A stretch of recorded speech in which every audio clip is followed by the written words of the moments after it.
后来乡亲啊，明仔载中秋节若要烘肉，会当参考这份热量的排行榜。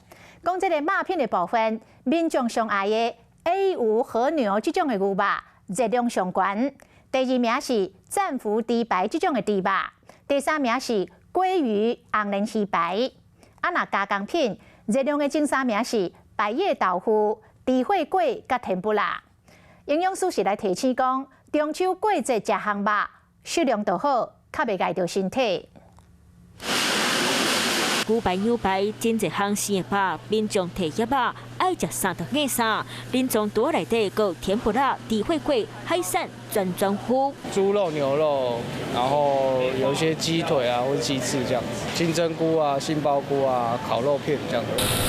牛肉、猪肉伫咧网仔顶烘，烘卖芳开有够香，但是有诶实在卡路里就惊到人。烘肉实在卡路里排行榜卖部分，民众上爱好牛，油脂含量50%，一份120kcal 的卡路里，关要980大卡，白糖瓶占大人一天卡路里的2/3。第二名是大底猪排，250kcal 卡路里，有725大卡。第三名是三文鱼排，300kcal 的卡路里，毛487大卡。加工品的卡路里嘛真济，亲像百叶豆腐、猪血粿、天妇罗嘛排前3名，因为用大豆2杯淀粉做原料，敢若油脂就占成分的70%，那修生过卡路里会更较济。那个营养分你能够吸收吗？有没有过量？所以那个量够了啊，每3个价不能再吃了。吃和牛就是要去吃它的那个油脂的味道，它的软嫩度。